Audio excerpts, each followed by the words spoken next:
Thanks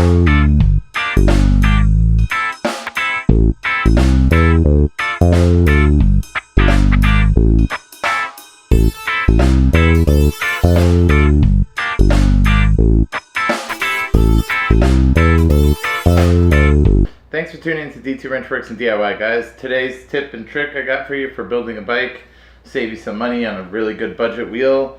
Instead of going out and buying something that's not as high quality, what I have here is a Shimano 600. This is Ultegra basically before it was named Ultegra. And it's a rear wheel obviously, so I have a 7-speed free hub on here. You'll know that because it's so narrow. It's like this is an 8 to 10 speed one, and it is substantially larger. It's going to be much taller to be able to fit more of the gears.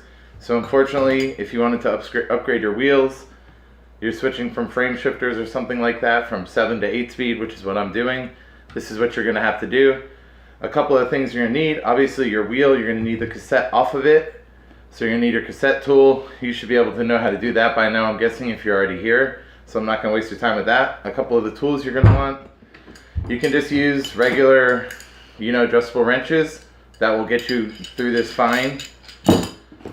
Or 15 to 16 flat wrenches. These are nice and thin. They fit inside the thin axle nuts real easy, and it helps you adjust them when you put it all back together.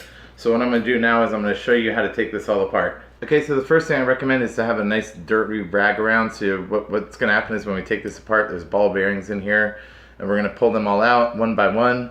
I have a screw I put in a bike magnet wheel with some strong rare earth magnets on it, and it's very magnetic. It'll help pull those ball bearings out. So that's a good example right there. And let's go ahead and start tearing the front apart here. Work on this side first, that way you don't lose anything. Keep a towel, try to work on a flat surface. Again, the ball bearings will roll really far, so be careful.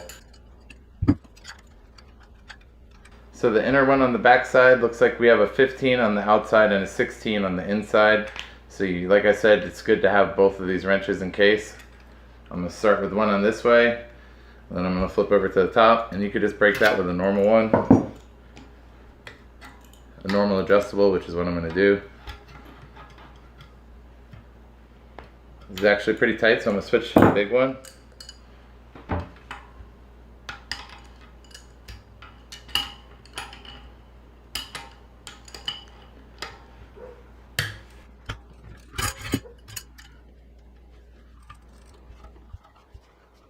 As you can see, the larger wrench gives you so much easier torque. It's pretty tight. So if yours is actually a little bit tight, finally it came loose there. I wouldn't worry too much. Oh, it took the whole axle with it. Okay, that's just as fine. Actually kind of saves you a little trouble because you still have a good idea of where your spacing should be here. I'm going to set that on my rag. And that means your backside here is going to be all done too. So set that to the side. And try to keep this flat because I'm going to leave the ball bearings in there for now, so you're going to just be careful not to lose them.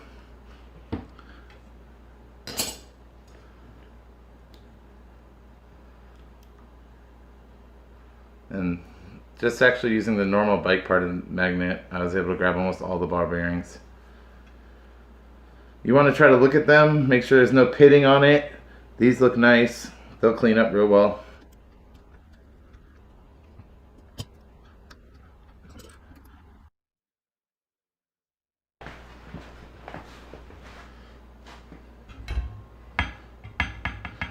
So for our next step, we're going to need to take this. There's a Allen bolt inside of here, a hex bolt. There's those magnets.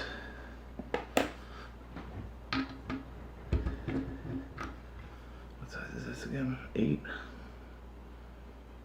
So this is a 10mm hex, and this is the only bolt that's holding on to your freewheel here.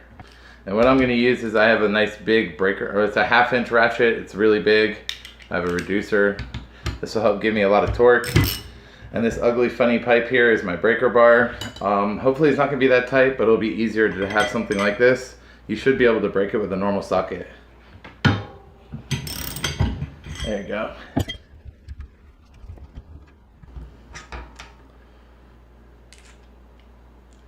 And there you go, that's the bolt that holds it in. Your seal on the back here. The original freewheel, and man, I'm lucky. I gotta admit, I thought that this might work. And this is a pretty cool hack.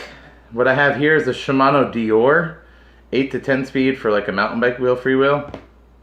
For some reason, the newer style mountain bike has been passed up to the older style road, which is great because this will just pop right on and just good as new. You know, you put all your bearings back in, drop the axle through. I mean, I'm going to do it all now, but I mean that, you know, this is a quick job. Doesn't take you very long, and this part costs around 25 bucks. I'll have a link to it in the description.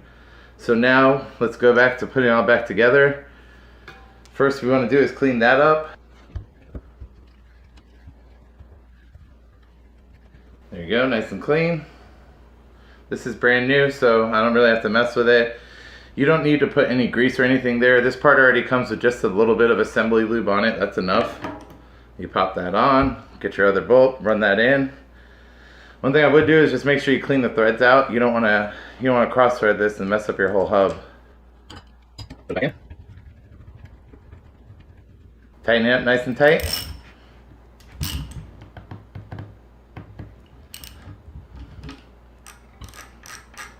Now what we're going to do is flip the wheel over and recover these other ball bearings. Great. So the first thing we're going to do is clean this all out. All this dirt and grease in there. And then we'll clean these ball bearings out and I'll stick new grease in it. Then we'll flip it over and do the other side. Make sure you clean your axle up real good too.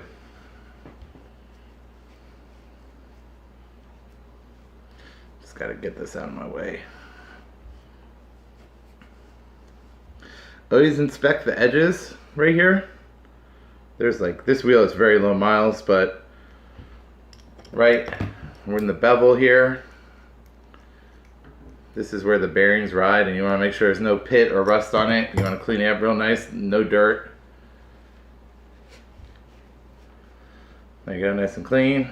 You could get if you have a sealing puller, you could pull this seal out and get underneath it real good. Honestly, I think it'll be fine. I'm not going to worry about it.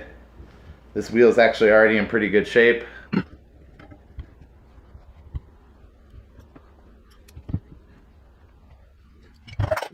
So it's probably a little hard to see, but the inside's all nice and clean. And so now we're going to pack fresh grease in here.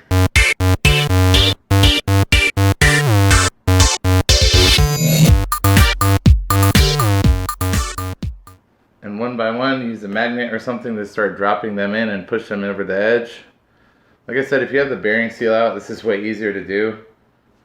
But I don't want to risk this bearing seal cracking or anything, and I don't have a proper one for this, unfortunately, right now, so this is what I'm doing.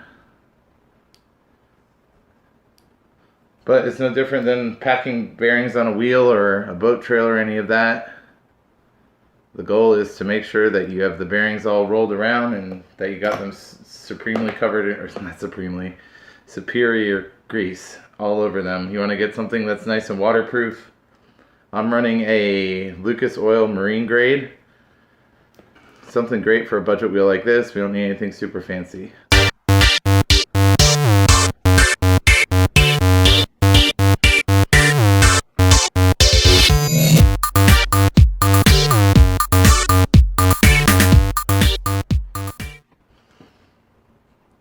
So we got this backside done, we flipped it over. Now we're just going to fill this whole little inside up again.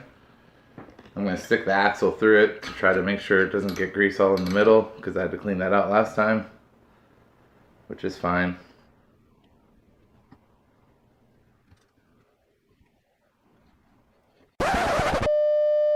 What's up, guys? Okay, so sorry for the weird screen cut. I ran out of memory on my phone. So one day I'll get a camera, don't worry, just gotta get to 1,000. So on that note, please don't forget to subscribe, guys. It really helps me grow, stops video issues like this, saves me a lot of trouble. But anyways, so as you can see, it's all together here. Where we just last left you, I was greasing everything up and putting it back together. The one thing I did want to run into, This older style one that is much more narrow in the width, it doesn't have as deep of a bearing setting, and so the seal that goes inside of here that clips in and we had to pull out earlier, it goes in too far on the new hub, and it will actually bind up the bearings inside. So when I first put it in and I was like spinning up the bike, you know, just pedaling it, seeing how it was going, it was actually, whoops, instead of free spinning like it is right now, and as you can tell, it's free spin super easy, spins up great. The one issue I was having, it was like pushing the pedals along with it, it was binding up. That means you're having a freewheel issue, meaning it's not spinning freely, it's actually like bound up somewhere inside.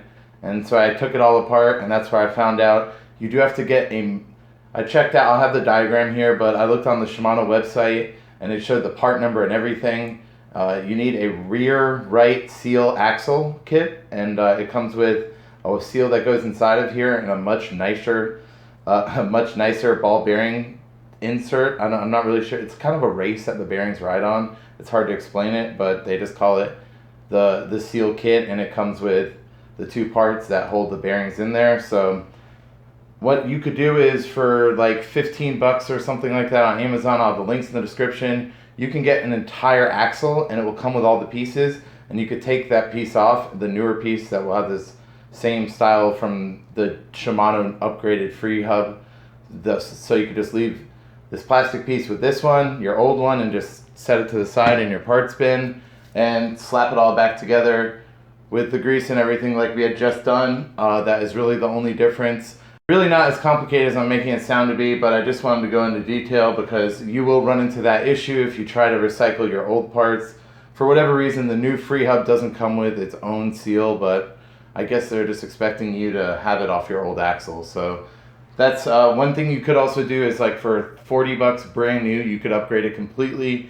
You could get the Ultegra 6700 axle and seal pieces and all of that, and they're even more higher quality than the cheaper Amazon ones.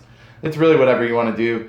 I mean, you would be at 40 bucks or less just doing it with the cheap axle set and the free hub that I'm also going to have in the description. And really it came out great. You can see here, look, it spins up great and it just keeps going. It doesn't lose any speed or anything. For what it is, you know, you can't really complain. It's a really great budget hack. You could get a cool bike like this for cheap, something maybe you found at a yard sale or whatever. And yeah, it's a bummer because it only fits a 7-speed wheel, but I have an 8-speed on here now, and I also verified that this hub, exact hub in the description, will fit a 10-speed. I put an Ultegra 6700 cassette on there and locked it on just to make sure. And yeah, it worked great. So there you go, guys. Please do like and subscribe. I hope this video saves you some money, and you could do this on mountain bikes as well. It's the same exact process. They, like I said in the beginning, for some reason the technology is like super trickle down between road and mountain bike, 7, 8, 9, 10 speed. Very lucky that it just fits right on the Shimano hub. So there you go, guys. Thanks so much for watching. Have a good day. Bye.